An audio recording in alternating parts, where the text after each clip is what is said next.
અંકલેશ્વર હાંસોડ તાલુકાના ખેડૂતોએ power grid transmission line પ્રોજેક્ટના વિરોધમાં કલેક્ટરને આવેદનપત્ર પાઠવી ઉગ્ર આંદોલનની ચીમકી ઉચ્ચારી છે। ભરૂચ જિલ્લાના વિવિધ ગામોના ખેડૂતો પાવર ગ્રીડ ટ્રાન્સમિશન લાઇન પ્રોજેક્ટને લઈને વિરોધ નોંધાવી રહ્યા છે। ખેડૂતોનો આક્ષેપ છે કે તેમની ખેતીની જમીનમાં પ્રોજેક્ટ માટે કામગીરી શરૂ કરવામાં આવી રહી છે, પરંતુ તેના બદલામાં યોગ્ય વળતર આપવામાં આવતું નથી।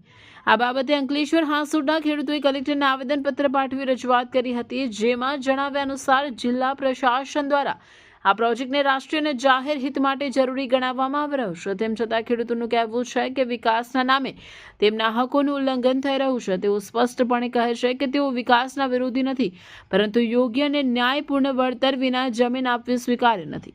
ખેડૂતો દ્વારા કમર્શિયલ જંત્રી મુજબ સંપૂર્ણ વળતર આપવા, માર્કેટ રેટ કમિટીની રચના કરવા અને તેમાં ખેડૂત પ્રતિનિધિઓને સામેલ કરવા સહિતની માંગણીઓ રજૂ કરવામાં આવી છે। ઉપરાંત કંપનીએ સીધી જવાબદારી સ્વીકારીને વળતર ચૂકવવું અને બળજબરીથી જમીનમાં પ્રવેશ બંધ કરવો જોઈએ તેવી માંગ પણ ઉઠાવવામાં આવી છે। ખેડૂતોનો દાવો છે કે રાજ્યના અન્ય જિલ્લાઓમાં સમાન પ્રોજેક્ટ માટે વધુ યોગ્ય વળતર આપવામાં આવ્યું છે, જ્યારે ભરૂચમાં તે જ માપદંડો લાગુ કરવામાં આવતા નથી। આ કારણે નીતિ અને અમલ વચ્ચે અસંગતતા હોવાનો આક્ષેપ કરવામાં આવી રહ્યો છે।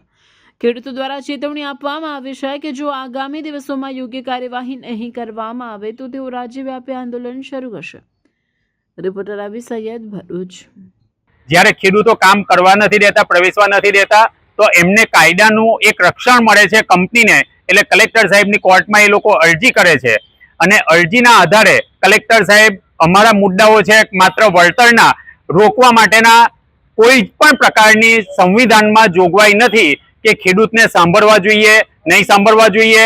આ બધી બાબતોને ધ્યાનમાં લીધા વગર અમે જ્યારે મુદ્દા રજૂ કરીએ છીએ તો મુખ્ય મુદ્દા 1885 ટેલિગ્રાફ એક્ટ, ત્યાર પછી એમાં અનેક એમેન્ડમેન્ટ થયા છે।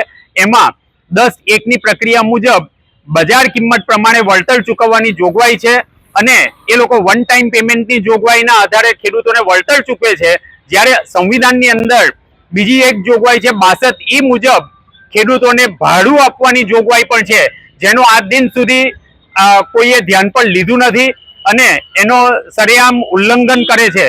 કલેક્ટર સાહેબની કોર્ટમાં પણ જ્યાં સુધી 10(1) કાર્યવાહી પૂરી કરવામાં નહીં આવે ત્યાં સુધી 16(1) મુજબ ચુકાદો આપી શકાય નહીં। તેમ છતાં ચુકાદો આપી દેવામાં આવે છે અને ચુકાદો આપ્યા પછી એના અંદર માત્ર ને માત્ર પોલીસ પ્રોટેક્શન અને પોલીસ કાર્યવાહી કરીને અમને ખેતરમાં, અમારા ખેતરમાં જતા રોકીને એ લોકો એમની કાર્યવાહી કરે છે, જે સદંતર માનવ અધિકાર અને સંવિધાનની વિરુદ્ધનું કૃત્ય ગણી અમે આ કૃત્યને સખત શબ્દોમાં વખોડીએ છીએ।